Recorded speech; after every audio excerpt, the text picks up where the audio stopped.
is IPOB that are killing people in the southeast. What do you have to say about this? My take on that is that Akpabio is sick in the head. Akpabio has lots and lots of compacted mental sickness jammed up in his brain. That's why he has to come out and say that kind of, indicting statement. He allows such indictment because he is a beneficiary of Tinubu, administration. All of them that are fighting Igbo, fighting Mazen and the Kano, crucifying Igbo man in this administration are our enemies. And they are the people that are benefiting from this kind of economic, excruciating situation. That's why Akpabio does not know that indigenous people of Biafra are the Igbo people. He is there eating fat with bloated stomach, giraffing from his seat far away to where Natasha is sitting, someone's wife. Akpabio is loaded with sins of ill-consciousness and sexual escapades with married women in the house. That's why he could not actually know what is justified and what is unjustified. Look at the kind of statement that is coming out from Akpabio. Akpabio is no longer a man I know that is from southeastern Nigeria. He has changed. He has become a chameleon. He has become a flexible man because he is an administration that is much chameleonic, lying, lies bent, and let me say double standard oriented. Yes, this kind of administration, denial of obvious, everything illegal is proliferating in this Tinubu administration. That's why Akpabio is fearlessly challenging every Igbo man that we are people that are killing in the southeastern Nigeria. He is presiding over the Senate, presidency. That's why he has that kind of impetus and the dynamism to talk anyhow to Igbo man. I pity Akpabio. On the other hand, I don't. Why?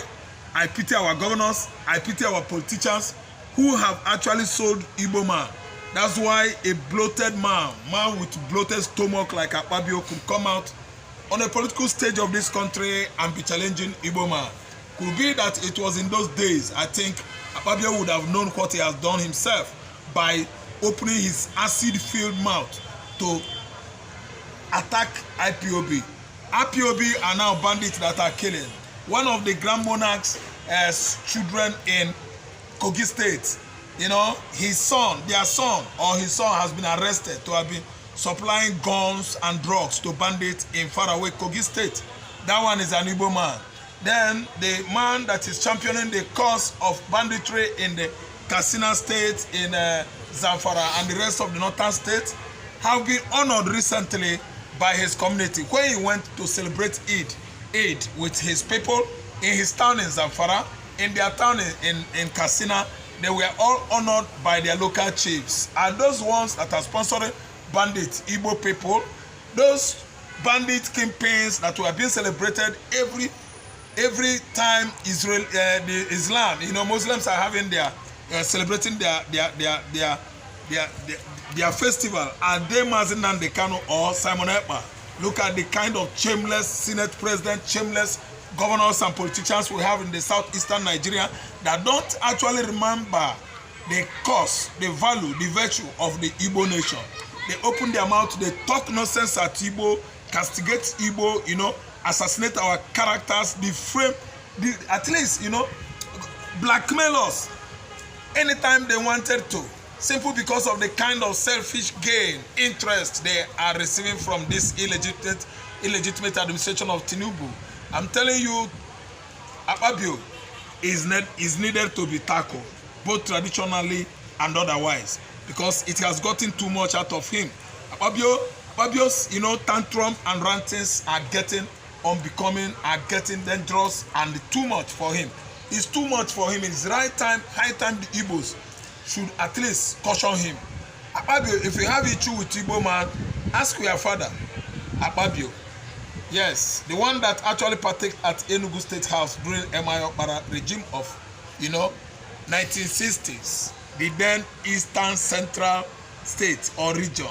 Your father partook. He was one of the constituent components, that made up Michael Okpara's, government functionaries. He was treated well at Enugu House, and now that you have been fed with all manners of lies by your Fulani oligarch, people that are professional on divide and rule system. You have now started spanking on fingers that have once actually fed you. Apkabio, we are tired of your ranting and tantrums. I think you should withdraw that statement. Do you know that the cause of Biafra, the Akwa Ibomites are fighting more than the people of Anambra State? Do you know that the cause of Biafra, the Ibibio people, the Efik people in Cross River State are more resilient, fighting for emancipation of Biafra more than Ndimo?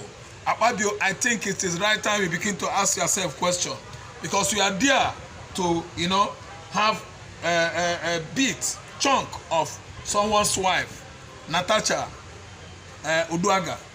Yes, Natasha, you wanted to do everything to have Natasha. Natasha said no. That's why you are mad, because we actually know that you are too randy.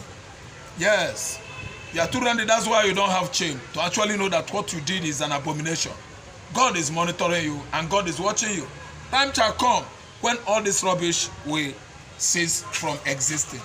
Ask the other presiding Senate presidents, Ahmed Saraki, Ike Kweremadu, Lawan Ahmed Akpati-Akwa. Do you know that they are all silent now? None of them is here.